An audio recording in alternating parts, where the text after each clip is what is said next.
Thank you ma'am.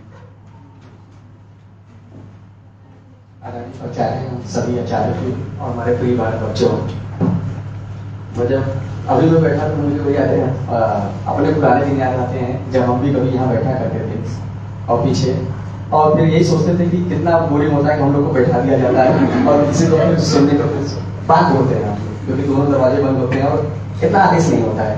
लेकिन इसकी कीमत तब हमें पता होती है जब हम अपना पढ़ाई पूर्ण कर लेते हैं और नौकरी या फिर जिस भी जो हमारा लक्ष्य है उसके प्राप्ति के लिए आगे बढ़ते हैं। तब वो सेमिनार, वो वर्कशॉप, वो गुरुजनों का क्या कहते हैं प्रेरणा, वो माता पिता का आदेश, सारी चीजें याद आने लगती हैं एक करके। तो इसीलिए हम लोग कहावत है कि चप्पलें घिस जाती हैं नौकरी पाने के लिए, इतना आसान नहीं है।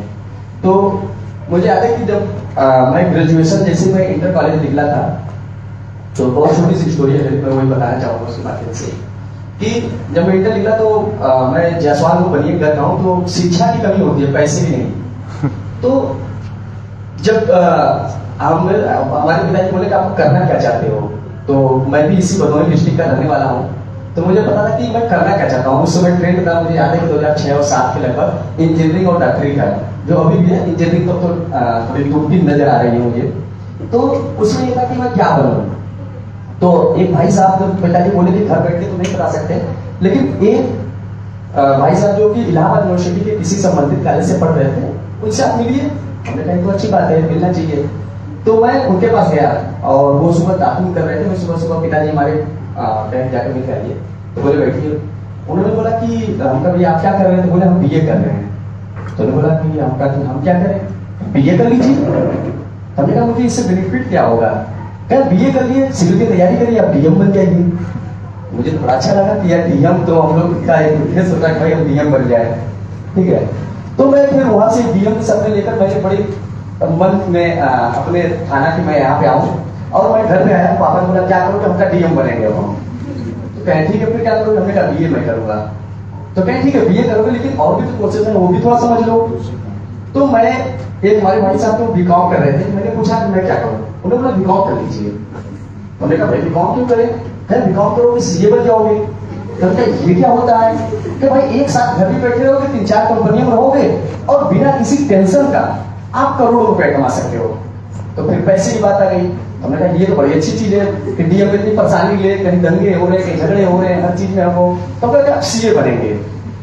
भाई सब कुछ बन जाएगा, तो एक तो बचा कोर्स वो भी देख लेते हैं क्योंकि वो भी समझ रहे हैं हम। तो मुझे याद है कि मैं एक बीएससी वाले के पास गया, उन्होंने मुझे बोला क्या बीएससी करिए। हमने कहा भैया क्यों। तो बोले कि बीएससी कर लोगे तो तुम्हारी मैथ अच्छी हो जाएगी, और मैथ आप जानते हो किसी कंपटीशन में मैथ और इंग्लिश बड़ी इंपॉर्टेंट चीज होती है। हमने कहा ठीक, फिर क्या करेंगे, एसएससी का एग्जाम आप देना, फिर क्या बनेंगे, क्या इनकम टैक्स ऑफिसर बन जाओगे। और हाँ मैं बनिया। तो मुझे लगता है कि छापा वाला तो सबसे इंपॉर्टेंट है क्योंकि उससे बैग 2 बड़ी रुपया मिलता है। तो ये सारी इंफॉर्मेशन आने के बाद मैं बड़ा कंफ्यूज हो गया कि मैं करूं क्या, क्योंकि बड़ा मतलब मुझे याद है कि ये शायद हर 10+2 जो भी बच्चा पास होता है उसके मन में बड़ा कंफ्यूजन होता है। वो अक्सर अपने दोस्तों से पूछता है तुम क्या कर रही हो या क्या कर रहे हो, बोले बीए किस कॉलेज से, यहाँ पे चलो हम भी एडमिशन लेते हैं। तो जनरली हमारे कुछ सपने नहीं होते हैं, वो समाज के सपने होते हैं। जिधर भीड़ की तरह समाज चलती रहती है उधर हम भी अग्रसर हो जाते हैं। या तो कोई बच्चियां हैं तो ये होता है कि कोई नजदीकी महाविद्यालय है उसमें एडमिशन आप करा दीजिए उनको, क्योंकि हमारे कार्य क्षेत्रों में बच्चियों को इस तरीके से देखा जाए तो बस उनकी शादी हो जाए। ये मैंने ऑब्जर्व किया है। जल्दी हो सकता है मैं गलत हूँ, अब समाज चेंज हो रहा है, उस तरीके का नहीं रहा। लेकिन मैं पूर्व की बातें करता हूँ, जो हमारी सिस्टर भी थी, तो हमें जितनी आजादी थी वो हमारी दीदियों की आजादी नहीं थी। हम तो बाहर भी जाके पढ़ सकते थे। लेकिन बाद में हमने डिसाइड किया मैं इंजीनियरिंग करूंगा, और फिर मैंने बीटेक किया इलेक्ट्रॉनिक्स एंड कम्युनिकेशन में, क्योंकि पिताजी एक बार थोड़े से बोल दिए कि अच्छा बेटा इंजीनियर बन जाता तो अच्छा लगता थोड़ा। तो हमने कहा पिता के सपने हैं तो मैं तो पूर्ण ही करना चाहिए। तो मैंने वो किया, लेकिन फिर बीटेक करने के बाद मुझे लगा मैं इंजीनियर अच्छा नहीं हूँ, शायद मैं किसी काम का नहीं हूँ। फिर मैंने सोचा कि मुझे क्या करना चाहिए। फिर मैंने अपने उस 4 साल कमाने के बाद मुझे लगा कि अच्छा अब मुझे शायद मुझे मार्केटिंग बेचना, क्योंकि मैं बचपन से बेचता था और सामान खरीदता था, वो मुझे अच्छा लगता था। तो मुझे लगा कि एमबीए एक ऐसा कोर्स है जिसमें हम शायद कुछ आगे बढ़ पाए। उसके बाद मैंने कैंपस बीएचयू से बनारस यूनिवर्सिटी से वहां से एमबीए किया बीटेक के बाद, और उसके बाद फिर जो सपनों की बात होती है नौकरी की, तो फिर ये हुआ कि अब किस क्षेत्र में जाए। तो मैं थिएटर भी ज्वाइन किया था। तो मुझे याद है मेरा थोड़ा समाज से बड़ा रुझान था, और हमारे यहाँ जो बीएचयू में जो एमबीए जितने स्टूडेंट थे उनका करीब 200% मतलब प्लेसमेंट होता है, मतलब हर बच्चे के पास एटलीस्ट 2 अपॉर्चुनिटी होती है कि किसी एक कंपनी में ज्वाइन कर ले। उसके बाद भी मैंने उनके ना बैठ के मुझे सामाजिक, क्योंकि मैं जिस क्षेत्र से आया था बहुत लड़ झगड़ के आया था, मुझे हर अपने कितना समय मैंने गवाया और हर चीज वो गाइडेंस जो मुझे पूर्व में सही तरीके से मिलती तो शायद मैं और कहीं बेहतर जगह होता, जो मैं अक्सर ये सोचता था। लेकिन फिर मुझे मेधा ऑर्गेनाइजेशन में पता चला 2015 में मैंने मेधा को ज्वाइन किया। अब मेधा बच्चों को एम्प्लॉयबिलिटी स्किल प्रोवाइड करती है, उसमें हम मान लाते हैं। तो मेरा 2011 में बनी थी और ये लखनऊ बेस्ड संस्था है। 2 लोगों ने मिलकर, जिन्होंने कई कॉर्पोरेट में 15 वर्षों से काम कर रहे थे, उनको लगा एक रिपोर्ट पढ़ रहे थे वो जिसको कहते हैं प्रोबेबिलिटी रिपोर्ट, जिसमें ये बोला कि केवल 30% ऐसे बच्चे हैं जो नौकरी के योग्य होते हैं, केवल 30%। हमने बीए बीएससी बीकॉम जो हमारा होता है वो हम कर लेते हैं, लेकिन जो 70% बच्चे सफल क्यों नहीं होते हैं? तो जब रिसर्च आया तो ये हुआ कि कोई इंटरव्यू में कभी कभी होता है तो बोल नहीं पाते हैं अपनी चीजों को, अपने सब्जेक्ट में बहुत स्ट्रॉन्ग रहते हैं, उसमें निसंदेह उनको सारी चीजें पता होती हैं, लेकिन हम कैसे बोले वो उनको नहीं पता होता। इंटरव्यू को आता है, मैं अपना पर्सनल बताऊं कि मैं भी सीखा था, और जब मैं इंजीनियरिंग करने गया पता चला मैं हिंदी यहाँ पढ़ते गया था इंटर तक, उसके बाद सीधे इंग्लिश हो गया। तो मैं गति ऊर्जा पढ़ते गया था, वहाँ मैं डायनामिक पढ़ता रहा, तो उसके कारण मुझे ये आवाज हुआ कि मेरे परसेंटेज बहुत गिर गए थे। ये सारी चीजें आपको अगर पहले से जब गाइडेंस होता है तो वो चीजों का आप उसको आपको अगर प्लेटफॉर्म मिलता है तो आप उसको चूज कर सकते हो ऑप्शन। देन जब मैंने मेधा ज्वाइन किया तो मुझे लगा कि किस तरह का ऑर्गेनाइजेशन है, क्योंकि मैं भी बाहरी तौर पे देखा था, लेकिन देखा कि हम बच्चों के बीच में है, बच्चों को ट्रेनिंग देते हैं। तो उस रिपोर्ट के आधार पर इन लोगों ने मेधा ऑर्गेनाइजेशन बनाया कि हम क्यों ना उस 70% बच्चों का क्या होगा, हम उनके लिए काम करेंगे, क्या हम उनको क्या सिखाएंगे। तो उसके बाद ही हम लोगों ने बच्चों को एम्प्लॉयबिलिटी स्किल प्रोवाइड करना शुरू कर दिया। एम्प्लॉयबिलिटी स्किल उसको कहते हैं रोजगार के लिए जो भी स्किल की जरूरत हो उसको एम्प्लॉयबिलिटी स्किल कहते हैं, उसको 21st सेंचुरी स्किल कहते हैं, आज की स्किल कहते हैं। आप अगर उसको देंगे, जैसे कि इंटरव्यू हो गया, आप इंटरव्यू किस तरीके से अगर देने की बात करें कि हमको लगता है कोई जो लड़कियां का कभी इंटरव्यू के बारे में सुना है क्या? कोई भी हो सकता है, करने की कोई जरूरत नहीं, बच्चे बैठे ठीक है। रिज्यूमे राइटिंग, रिज्यूमे कितने लोग आते हैं कोई जानता है? Okay, very good. सीवी ये तो सुने होंगे अक्सर। बायोडाटा क्या तीनों ना, तीनों में कोई अंतर मुझे बता सकता है कि तीनों सेम है, नाम अलग अलग है? जैसे हम लोग के घर में 2-3 नाम होते हैं, कोई बता सकता है? चलिए इसमें भी नहीं, इसमें भी हम लोग कभी बात करेंगे। लेकिन क्या कोई एक बच्चा ऐसा हो जो अपने बारे में मुझे 10 लाइन बता सकता है क्या? कोई एक बच्चा अपने बारे में 10 लाइन? वेरी गुड, एक बार क्लैप इनके लिए करिए। सोचिए इतने ग्रुप में बैठे हुए एक बच्चे ने सिर्फ हाथ उठाया है और वो भी अपने बारे में 10 लाइन बताना है। मैंने कहा कि, और मैंने कोई कंपटीशन तो नहीं रखा, कोई सब्जेक्ट की बातें नहीं, मैंने कहा कि अपने बारे में बताइए। सोचिए इतने की भीड़ में एक बच्चा जो पहला कदम उसने बढ़ा लिया आगे। ये वो है क्योंकि हमने वही सोच रहे थे हम क्या करेंगे, जाने दो यार, यहाँ सारे प्रिंसिपल बैठे हैं, प्रिंसिपल सर बैठे हैं, टीचर बैठे हैं, क्या सोचेंगे, कहीं गलती नहीं कर जाए। ठीक है, फिर मैं आपके पास आता हूँ, आप अपने बारे में 10 लाइन आप मुझे बताइए। सर एक्चुअली मैं सर का प्रणाम करता हूँ। सर हम बताने चाहते कि हम एक स्टेनोग्राफर हैं, क्योंकि बनारस से हमने भी स्टेनो किया हुआ है, बनारस से स्टेनो किए हैं। मेरे सर मतलब यहाँ बीए कर रहे हैं, यहाँ के बाद 3 साल में बीए कंप्लीट होगा, उसके बाद हमने यूपीएससी के लिए इसमें स्टेनो का आता है, ग्रेड 2 की जॉब होती है, उसमें यूपीएससी एग्जाम को क्वालिफाई करना पड़ता है, उसके बाद जॉब होती है। वेरी गुड, प्लीज और कुछ बताना चाहते हैं? ओके ठीक। सोचिए मतलब इन्होंने गलत या सही की बात यहाँ नहीं है, इन्होंने बोलने की बात बोला। हमने बोला अपने बारे में सिर्फ 10 चीज बताइए, इन्होंने जो 2-3 चीजें बताई, लेकिन उसके बाद आप लोग सब कम से कम आगे हैं। जनरली हम लोग पीछे बैठते हैं, अच्छा हंसने लगते हैं, अच्छा ये बोला बता रहा है, ठीक है, इसकी तो गलती हो गई। लेकिन मैं ये इस क्लास में पूछना चाहता हूँ, किसको अपना नाम नहीं पता है? कोई ऐसा हो मुझे बता सकता है? किसको अपने माता पिता का नाम नहीं पता है? किसको अपना घर का एड्रेस नहीं पता है? किसको अपने महाविद्यालय का नाम नहीं पता है? किसको अपने कोर्स के बारे में नहीं पता है? किसको अपनी ड्रीम जो कि आपका उद्देश्य है, जो आप बनना चाहते हो, वो नहीं पता है? मतलब किसी को ऐसा कोई है जो ये सारी चीजें नहीं होता है, लेकिन हम क्यों नहीं बोले?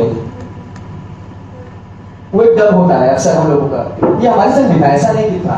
तो इन्हीं सब कारणों से, ये तो मैं एक सिंपल सा एग्जांपल दिया, इन्हीं सब कारणों से जो हम वहां बोल नहीं पाते, अपने आप को प्रोजेक्ट नहीं कर पाते हैं। और आप जानते हैं जब तक आप अपने आप को प्रेजेंट नहीं कर पाएंगे तब तक आप कोई भी नौकरी आप नहीं प्राप्त कर सकते हैं, इतना आप जान लीजिए।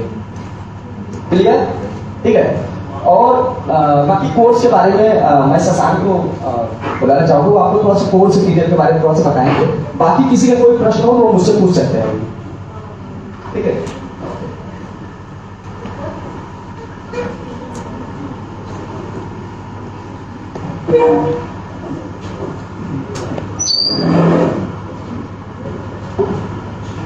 आप लोगों को ऐसे ही आवाज आ रही है ना?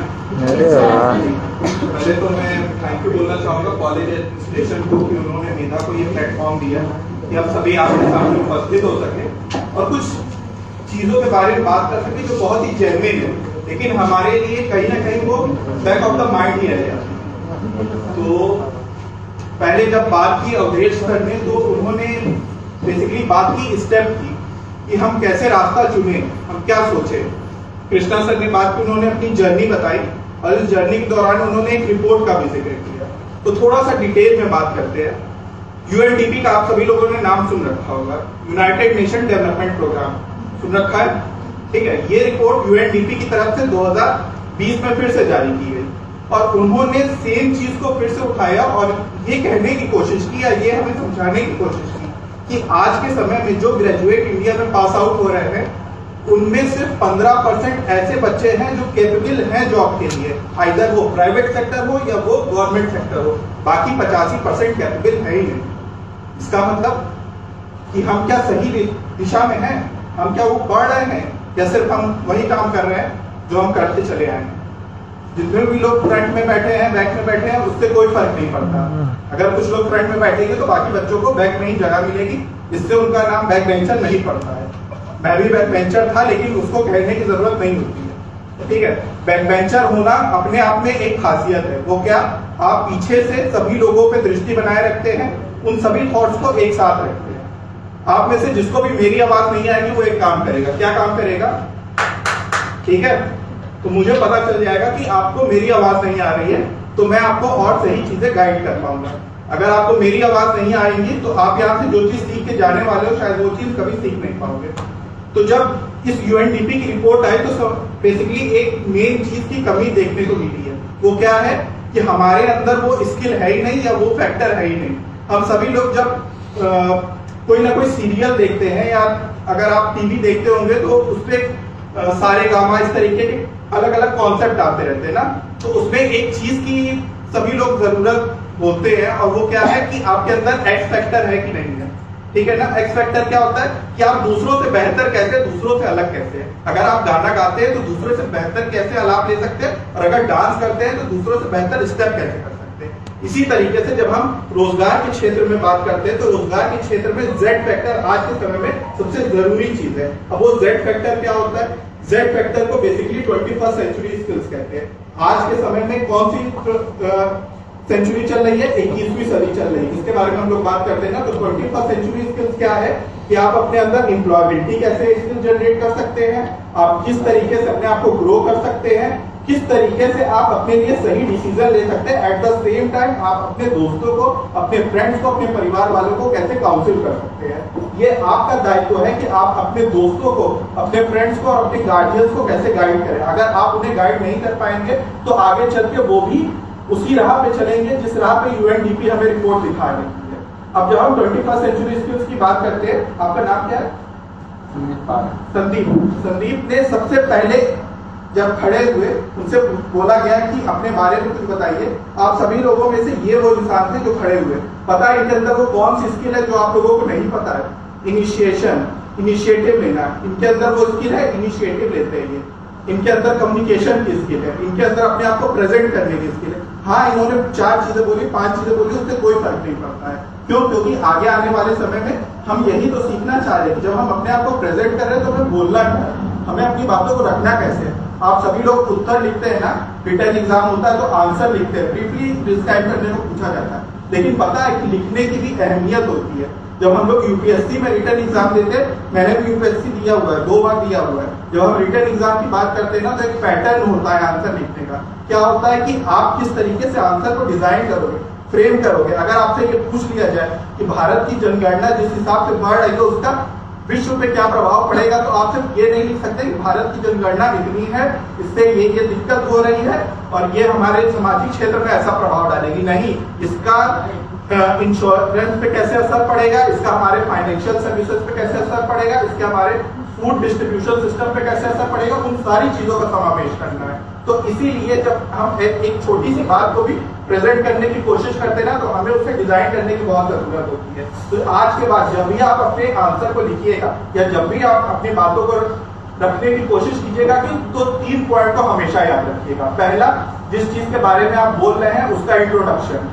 दूसरा, मेन बॉडी में क्या चीजें रखनी, और तीसरा और लास्ट सबसे जरूरी, कंक्लूजन।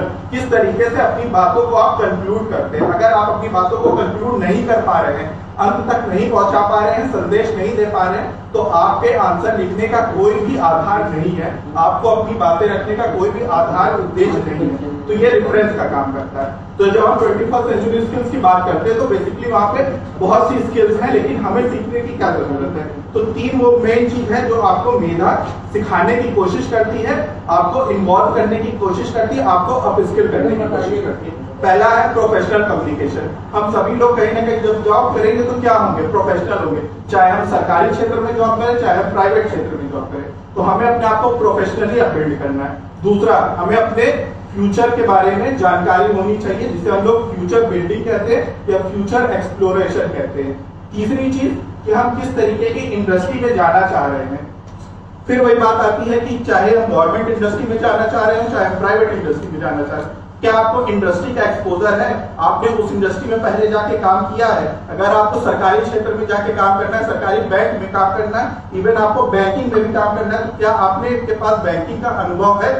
तो इसी चीज को हम लोग कहते हैं इंडस्ट्री एक्सपोजर। एंड लास्ट में आता है टीम वर्क। कितने लोग यहाँ पे टीम वर्क काम कर लेते हैं और कितने लोग टीम में काम नहीं कर पाते। एक सवाल मेरा आप सभी लोगों से है, यहाँ पे बैठी जितनी भी स्टूडेंट्स हैं, आप में से क्या लगता है कि आप में से कौन टीम प्लेयर है और कौन टीम लीडर है। तो पहला, कितने लोगों को लगता है कि टीम प्लेयर है। मैं हिंदी में बता देता हूँ। टीम प्लेयर का मतलब वो होता है जो एक टीम में रह के काम करता है, चीजों के बारे में अलग अलग उसकी जो जिम्मेदारियां वो निभा लेता है। और टीम लीडर वो होता है जो सभी लोगों को साथ लेकर चलता है। तो कितने लोग टीम प्लेयर है, ठीक है, थैंक यू। कितने लोग टीम लीडर है, बाकी लोग क्या है, बाकी लोग दर्शक है। और दर्शक क्या करते हैं, सिर्फ मैच देखते हैं और चले जाते हैं, उनका कुछ होता है नहीं होता। हाँ जी, किसी ने कुछ बोलना, ठीक है। तो ये एक चीज थी आप सभी लोगों को समझाने के लिए कि आपको ऐसे बैठना नहीं है, आपको चीजों के बारे में इनिशिएट करना शुरू करना पड़ेगा, आपको चीजों के बारे में सीखना जरूरी है। तो जब हम प्रोफेशनल कम्युनिकेशन की बात करते हैं तो वहां पे सबसे जरूरी चीज है कम्युनिकेशन। आप किस तरीके से कम्युनिकेट कर पाते हो। दूसरी चीज आती है लीडरशिप, आप किस तरीके से लीड करोगे अपने आप को, ठीक है। उसके बाद आते हैं प्रेजेंटेशन, किस तरीके से हम लोग प्रेजेंटेशन देते हैं। अब प्रेजेंटेशन की बात होती है तो हर जगह एक ही सवाल आता है कि शायद हमें स्लाइड बनाना पड़ेगा। नहीं, मैं यहाँ पे अपनी बातें रख रहा हूँ, वो भी एक प्रेजेंटेशन है। आपने अपनी बात रखी, वो भी एक प्रेजेंटेशन है। सर ने रखा, प्रिंसिपल सर ने रखा, जो भी अपनी यहाँ पे बात रख रहा है वो कम्युनिकेशन के साथ साथ प्रेजेंटेशन का एक माध्यम है। तो आप जितने बेहतर तरीके से और जितनी बेहतर शब्दों में अपनी बातों को रख पाओगे, उसी को प्रेजेंटेशन स्किल कहते हैं। फिर जब हम कम्युनिकेशन, प्रेजेंटेशन और लीडरशिप के आगे बढ़ते हैं तो हम बात करते हैं इंडस्ट्री एक्सपोजर। तो अलग अलग इंडस्ट्रीज में एक्सपोज करना, वहां पे जाके इंटर्नशिप की अपॉर्चुनिटी अवेल करना, इसे कहते हैं इंडस्ट्री एक्सपोजर और इंटर्नशिप गाइडिंग। अब इंटर्नशिप क्या है, तो आप सभी लोग के जहन में एक सवाल आ रहा होगा कि इंटर्नशिप क्या है। तो थोड़ा सा अगर हम पीछे जाए तो भारत सरकार ने वर्ष 2019 में एक अपग्रेडेशन लाया था, एक नोटिफिकेशन लाया था, जहां पे उन्होंने ये कहा था कि न्यू एजुकेशन पॉलिसी के तहत चाहे वो बच्चा ग्रेजुएट हो, चाहे वो बच्चा हाई स्कूल इंटरमीडिएट हो, चाहे वो बच्चा क्लास 6 या 5th का हो, हर बच्चे को इंटर्नशिप करनी अनिवार्य होगी।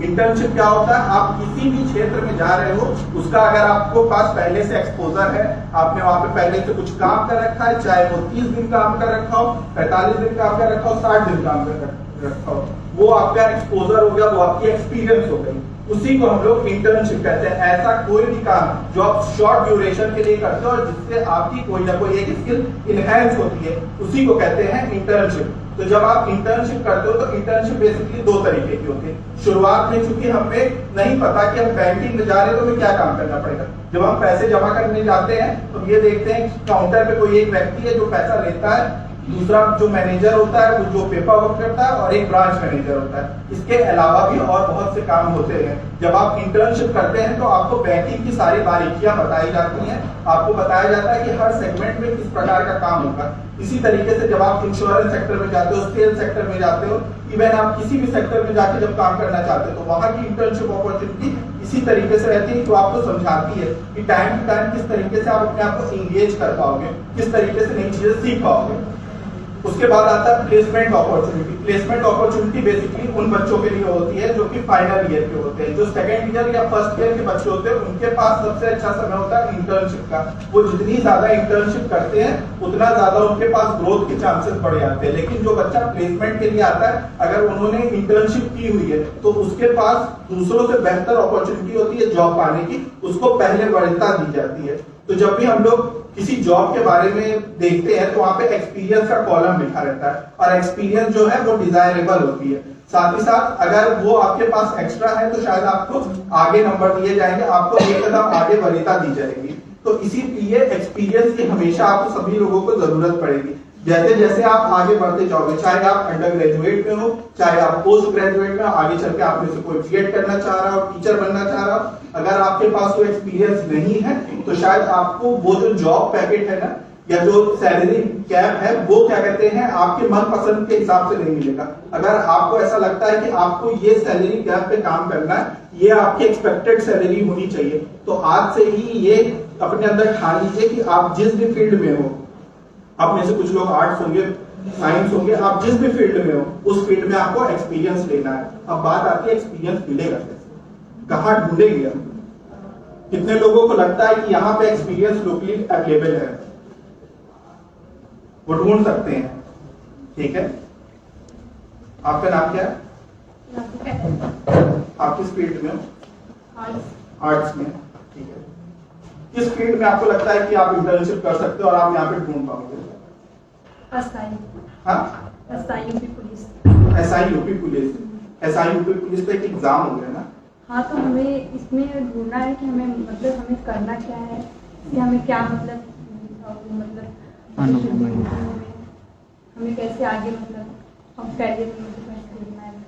Thank you. और किसी ने हाथ उठाना? हाँ जी। यस सर, इंटर्नशिप का मतलब सर जो मैं मानना रखता हूँ कि सर इंटर्नशिप का मतलब है आपको अपने नॉलेज को इन्हेंस करना है, ठीक है, अपग्रेड करना है, और आप जिस फील्ड से रिलेट करना चाहते हैं, जिस पे वर्क करना चाहते हैं, आप उसकी दृष्टि में लेकर उस सेक्टर में आप इंटर्नशिप कहीं भी ले सकते हैं, चाहे वो लोकल एरिया हो चाहे पर्टिकुलर कहीं से भी ले सकते हैं। तो सर अगर हम अपने ही जहाँ से हम काम कर रहे हैं और अगर वहीं क्षेत्र चुने तो हमारे लिए अच्छा होगा, और हम अपने इन्वायरमेंट को मतलब जहाँ से रह रहे हैं उसको अच्छे तरीके से जानते हैं, और जब हम जिस इन्वायरमेंट को अच्छी तरीके से जानते हैं हम वहाँ अच्छा काम कर सकते हैं।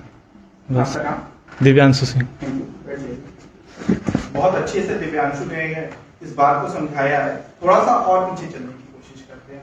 2 साल पहले हम सभी लोग किसमें थे? पैंडेमिक सिचुएशन में थे ना? कॉलेज आना होता था, पढ़ाई कैसे होती थी? ऑनलाइन। सोचिए जो लोग जॉब कर रहे होंगे वो कैसे कर रहे होंगे? Online. No. Work from home. कितने लोगों को वर्क फ्रॉम होम पता है? ये शब्द बहुत अच्छा है। नहीं, सच में वर्क फ्रॉम होम सभी लोगों को पता है ना? Yes sir. There is opportunity for work from home as a internship.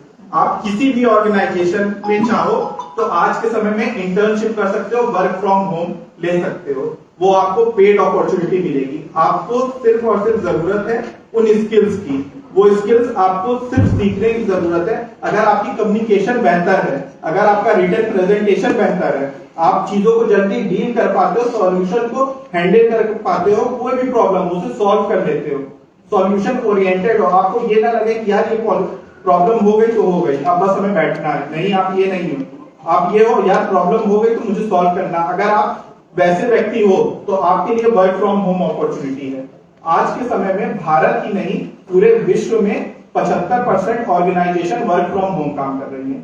जब हम सभी लोग पैंडेमिक में थे ना, तो भारत की जितनी भी टॉप आईटी एमएनसीज थी, टॉप जायंट्स थे, उन सभी लोगों ने आज से नहीं सिर्फ अगले आने वाले सालों तक, इवन जो व्यक्ति क्या कहते हैं लाइफ टाइम, जिसे हम लोग कह सकते हैं ना, लाइफ टाइम के लिए वर्क फ्रॉम होम अपॉर्चुनिटी दे दी है अपने एम्प्लॉयज को।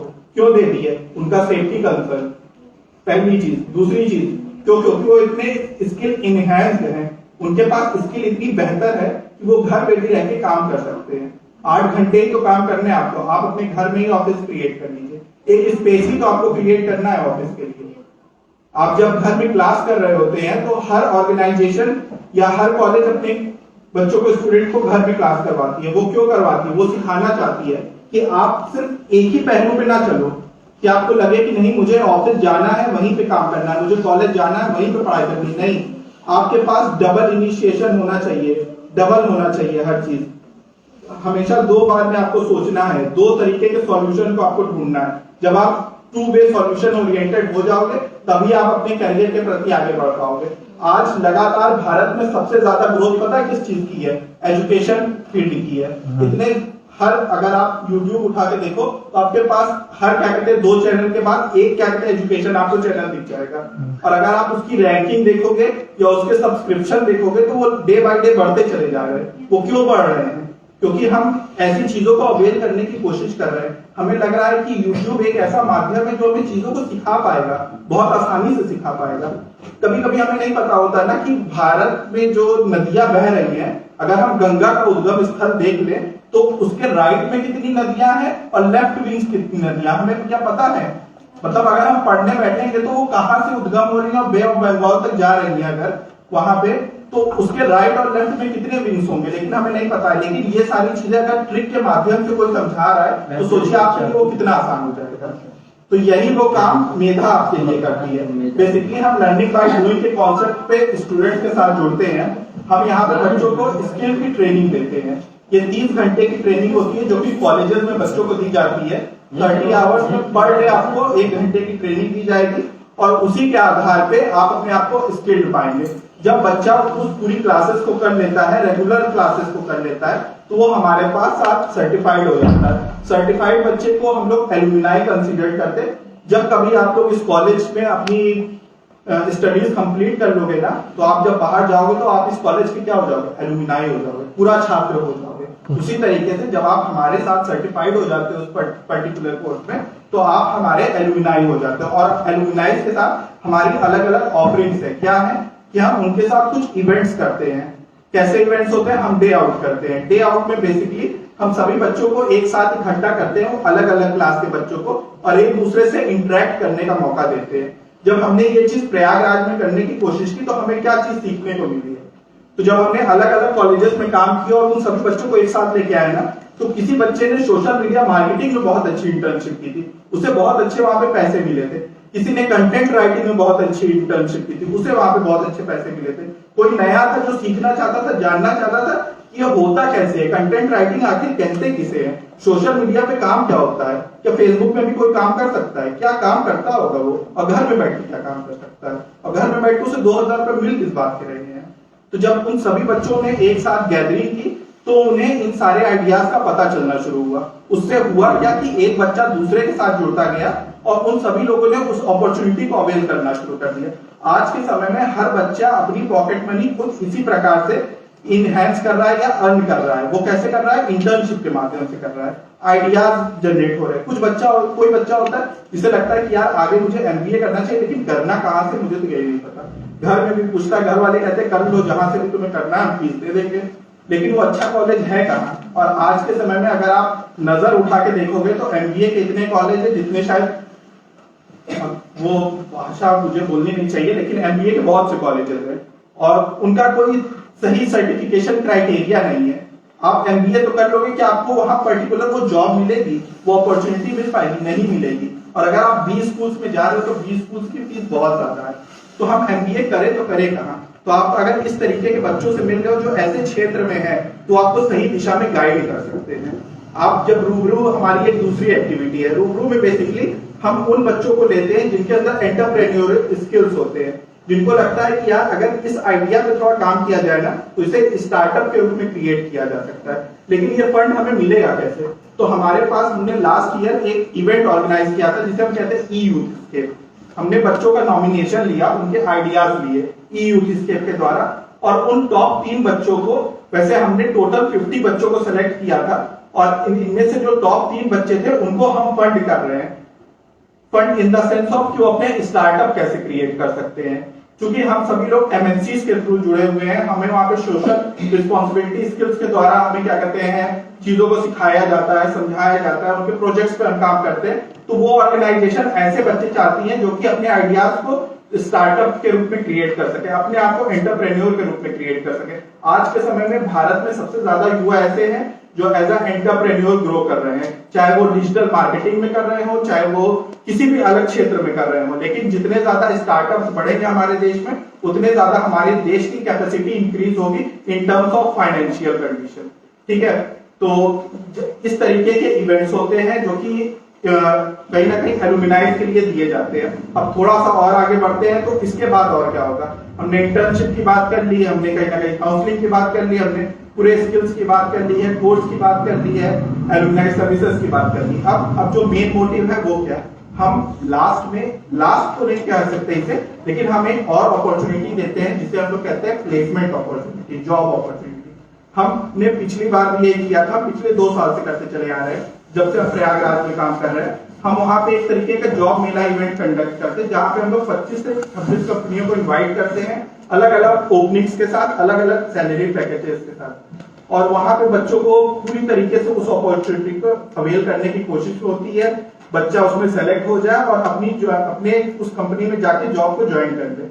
यहाँ पे भी हमारा यही उद्देश्य है कि अब चूंकि ये आउटस्कर्ट्स का एरिया है, यहाँ पे शायद उस तरीके की ऑर्गेनाइजेशन पहुंच नहीं पा रही है या उनके लिए वो द्वार नहीं खुला है, तो हम उनके लिए कैसे वो द्वार यहाँ पे खोल सकते हैं, ये हमारा मेन मोटिव है। हम 1-to-1 बच्चों के साथ काउंसलिंग करने की कोशिश करते हैं।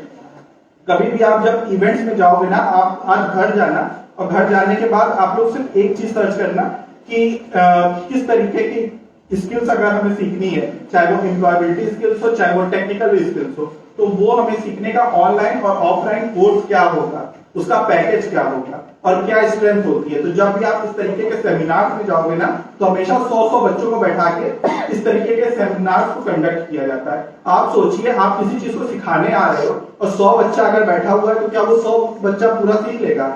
उसमें से 10 बच्चा या 15 बच्चा ही कैपेबल होगा जो सारी बातों को ग्रैब करेगा, बाकी बच्चों के लिए वो वहीं पे खत्म हो जाएगा। तो हमारा उद्देश्य ये है कि हम 1-to-1 काउंसलिंग करते हैं। हम जब एक क्लास को लेते हैं तो हम कोशिश करते हैं कि उसमें 20 से 25 बच्चों को ही रखें, क्योंकि जब वो 20 से 25 बच्चा क्लास करेगा ना, तो उसमें कोई भी थ्योरेटिकल पार्ट नहीं है, सारा कुछ प्रैक्टिकल है। तो अगर हम कम्युनिकेशन की बात करें तो सिर्फ मैं नहीं बोल रहा हूँ, आज तो सिर्फ मैं ही बोल रहा हूँ, लेकिन जब ये क्लासेस कंडक्ट होगी ना, तो वहां पे मैं कुछ नहीं बोल रहा हूँ।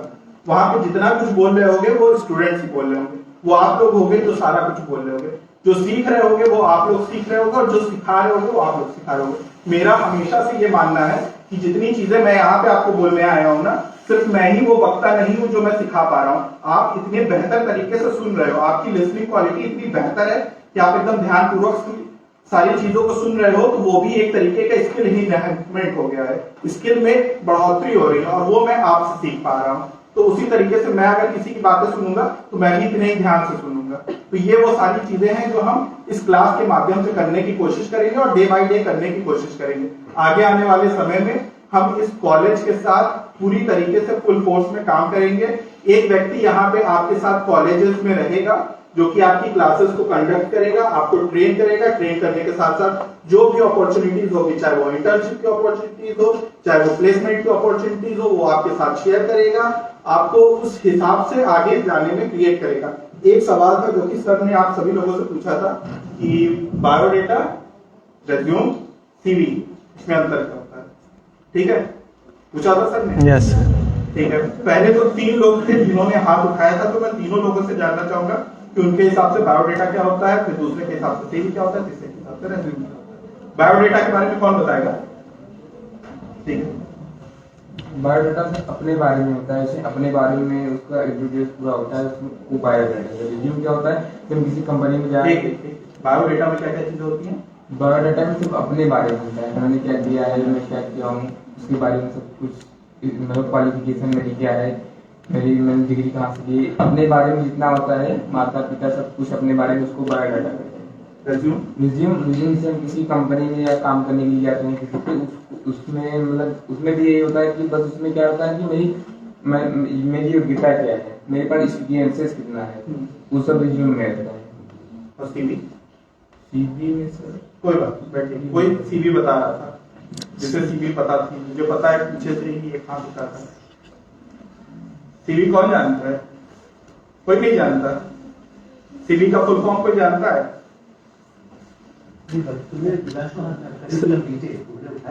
सर रेज्यूमे बोलिए बोलिए, जो भी जानते हो। नहीं सर, कोई बात नहीं, अगर आप नहीं जानते सर सीवी एक्चुअली मुझे नहीं पता था, एकदम स्ट्रेट फॉरवर्ड बोल देते हैं, but resume biodata I know about that. अच्छा, कुछ क्या कहते हैं ऐसी चीज है जो उन्होंने मिस हाँ, की और आप ऐड करना चाहते हो? सर रेज्यूमे का मतलब सर वो हो गया जो आपने उसने किया, सर सही लगभग बोला है अप्रॉक्स, और वही मैं भी बोलूँगा कि रेज्यूमे का मतलब आपने जो क्वालिफिकेशंस है, अपना क्वालिफिकेशन अटैच कराएंगे, अपना जो आपके मतलब कि बायोडाटा हो गया, तो एक तरीके से आपका बायोडाटा प्लस आपका रेज्यूमे में एक्स्ट्रा करिकुलर एक्टिविटी भी उसमें रहते हैं, और आपका जो मेरे हिसाब से आपका जो सर वो रहता है फील्ड ऑफ इंटरेस्ट, वो भी आप उसको बताते हैं। एक क्रीमी लेयर रहता है कि सामने वाला जो कंपनी है वो आपको देखे और आपके इस स्किल पे वो, जैसे सर ने कहा कि एक्स फैक्टर और जेड फैक्टर, वो कंडीशन वहाँ अप्लाई हो जाता है, तो वो आपको क्यों सेलेक्ट करे, तो वो क्रीमी लेयर आपका जो एक्स्ट्रा करिकुलर एक्टिविटी रहता है वो डिसाइड कराता है। कभी हम लोग इंटरव्यू देने जाते हैं ना, तो बेसिकली हम लोग क्या पढ़ते हैं कि आपको रेज्यूम लेके आना है, आपको अपनी सीवी लेके आना है, लेकिन कुछ लोग क्या लेके पहुंच जाते हैं? बायोडेटा। बायोडेटा बेसिकली आपको अपने बारे में बताने वाली इंफॉर्मेशन है, आपकी पर्सनल इंफॉर्मेशन है कि आपका नाम क्या है, आपकी हाइट क्या है, आपका कलर क्या है, आपका ब्लड ग्रुप क्या है, आप किस बैकग्राउंड से आए हुए हो, कितना आपकी एजुकेशन है, दैट्स इट, और कुछ नहीं है बायोडेटा। बायोडेटा का जो एक तरीके से हम लोग कहें शुरुआत, वो शुरुआत सिर्फ हुई है कि आप अपने बारे में पर्सनल इंफॉर्मेशन अगर किसी तक देना चाह रहे हो तो वो कैसे दे सकते हो। हम लोग उस टर्म को अगर थोड़ा सा चेंज करें तो हम सभी लोग कहीं ना कहीं विजिटिंग कार्ड देखते हैं। Yes, sir. तो विजिटिंग कार्ड दैट्स इट, वही एक बायोडेटा का एक फॉर्म है, लेकिन उसको बस एक पेपर के फॉर्म में ला दिया गया, इसीलिए उसे कहीं ना कहीं बायोडेटा कहते हैं, और बायोडेटा का कोई यूज है नहीं। सिर्फ और सिर्फ जब हम जॉब में जाते हैं ना, तो हमारे सामने दो चीजें होनी चाहिए, या तो आपके पास आपकी सीवी होनी चाहिए, आपके पास आपका रेज्यूम होना चाहिए, लेकिन सबसे पहला पड़ाव होता है आपका रेज्यूम। अभी आप सभी लोग फ्रेशर हो, तो आप जो भी डॉक्यूमेंट प्रिपेयर करोगे उसे आप लोग रेज्यूम करोगे। रेज्यूम क्या होता है? आप जिस भी क्षेत्र में जाना चाहते हो, जिस भी तरीके की जॉब करना चाहते हो, उसका कैरियर ऑब्जेक्टिव क्या है, आप जिस चीज को पढ़ रहे हो उसका ऑब्जेक्टिव क्या है। हर चीज का एक ऑब्जेक्टिव होता है, कुछ करना आप चाहते हो उसका एक उद्देश्य होता है, तो आपके भी कैरियर का एक उद्देश्य होगा, तो आपको उस कैरियर ऑब्जेक्टिव को वहां पे जगह देनी है। आपको ये बताना है कि आपने एजुकेशन किस फील्ड में किया है। जब बात आती है कि आपको क्या क्या बोलना है ना, इंटरव्यू में हमेशा आपसे क्वेश्चन पूछा जाएगा कि tell me something about yourself, ठीक है ना। इसी चीज को आपको एक पेपर में उतारना है, तो उसमें क्या क्या रहेंगी चीजें, उसमें आपकी हॉबीज रहेंगी, उसमें आपका कैरिकुलम रहेगा पूरा, उसमें आपकी पूरी डिजाइनिंग रहेगी, उसमें आपका एरिया ऑफ इंटरेस्ट रहेगा, उसमें आपकी पोजीशंस रहेगी, पोजीशन ऑफ रिस्पॉन्सिबिलिटीज रहेंगी, आपकी अचीवमेंट्स रहेंगी। इसके अलावा आपका ऐसे डेजिग्नेशन रहेंगे जहां पे आपने छोटे छोटे टर्म्स में काम किया है। लेकिन जैसे ही हम लोग थोड़ा सा एक एक्सपीरियंस पा लेते हैं ना, मैंने हमेशा इंटर्नशिप की बात की है ना, बहुत इंटर्नशिप पे जोर दिया है। आपके पास ऐसा अगर कोई एक्सपीरियंस आ गया और उस एक्सपीरियंस को आप डॉक्यूमेंट कर रहे हो, document in the sense of कि आप उस पे क्षेत्र मतलब उस अपने रेज्यूम में जगह उसे लिख रहे हो, तो ऑटोमेटिकली सीवी में कन्वर्ट हो जाता है, उसका नाम ही सीवी हो जाता है।